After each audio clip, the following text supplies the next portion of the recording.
لڑائی ہے ہماری پاکستان اور افغانستان کے درمیان ہوئی، ان کا کیا ہے؟ وہ میں نے جو کلعدم تنظیمیں ہیں، کلعدم گروپس جو ہے جو ریاست پاکستان کے خلاف جنگ کر رہی ہے، اور اسی کی وجہ سے لڑائی بھی ہوئی، اسی کی وجہ سے دونوں مجبور ہو کے قطر بھی گئے، ان کا کیا ہے؟ یعنی وہ تو بظاہر تو اس سے آؤٹ ہے نا۔ اب ہم نے ان سے پوچھا، ان کا معاہدے سے کوئی تعلق نہیں، کوئی تعلق نہیں ہے، لیکن اس کی بنیاد پہ یہ جنگ تو اسی کی بنیاد بھی نا، تو اس کے بارے میں تو کوئی چیز نہیں آ رہی کہ اس کا کیا ہوگا۔ ہم نے ان سے پوچھا کہ بھئی آپ لوگ کہاں کھڑے ہیں، تو وہ کہتے ہیں کہ نہیں، ہم تو ہماری پالیسی میں کوئی چینج نہیں ہوگی۔ آج یاسمین خان میں حملہ ہوا ہے، جی بالکل، آپ کی خبر آئی ہوگی، اور انہوں نے آج کوئٹہ میں کسی بندے کو مارنے کا بھی دعویٰ کیا ہے، تصویر بھی اس کی بھیجی ہے۔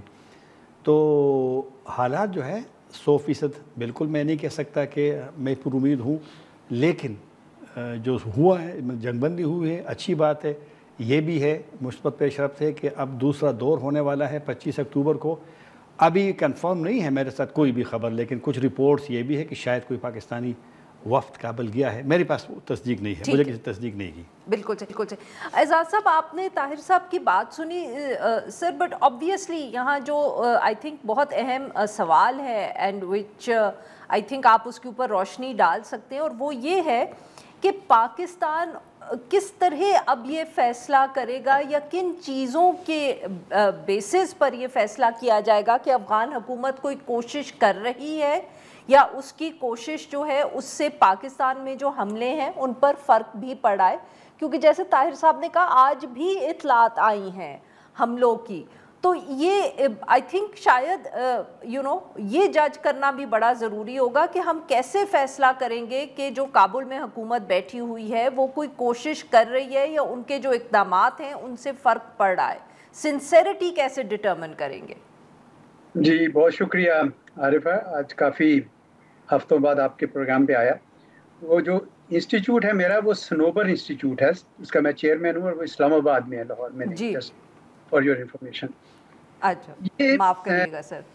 کوئی بات نہیں، طاہر خان صاحب نے درست کہا کہ یہ ٹی ٹی پی تو اس معاہدے میں نہیں ہے، اور ٹی ٹی پی کے ساتھ تو ہم شاید نبڑ بھی لیں گے اگر ان کو وہ جگہ نہ ملے اور وہ حمایت نہ ملے جو ان کو اس وقت مل رہی تھی، اور شاید ابھی بھی مل رہی ہے۔ پہلے تو کچھ غلطیاں ہم سے بھی ہوئی، ہم نے خود ٹی ٹی پی سے بہت بات چیت کی، غلطی نہ کہیں اس کو، چلیں اس وقت کی حکمت عملی تھی کہ ہم نے بات چیت کی، کیونکہ بات چیت کرنی چاہیے تھی، لیکن وہ سود مند نہیں ہوئی، اور نتیجتاً 2021 سے جب سے طالبان آئے ہیں کابل میں، اس وقت سے ہر آنے والا سال زیادہ خون ریزی کر رہا ہے، اور 2024 میں تو ساری حدیں پلان دیں۔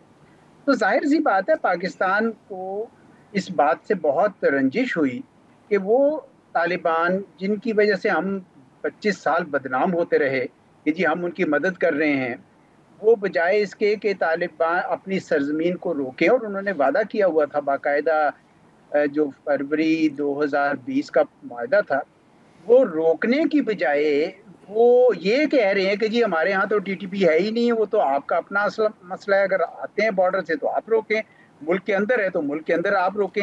تو مجھے تو ان کے جو استدلال ہے اس کی سمجھ نہیں آ رہی، کیونکہ یہ کوئی آج کا مسئلہ تو نہیں ہے، افغانستان کی سرزمین تو اس سے پہلے بھی استعمال ہوتی رہی ہے، اور ڈاکومنٹری ایویڈنس موجود ہے، آپ پڑھ لیجئے کتاب مائی اینیمیز اینیمی بائے اویناش پالیوال، تو ڈاکومنٹری ایویڈنس لوگوں نے اس کے اندر دی ہوئی ہے۔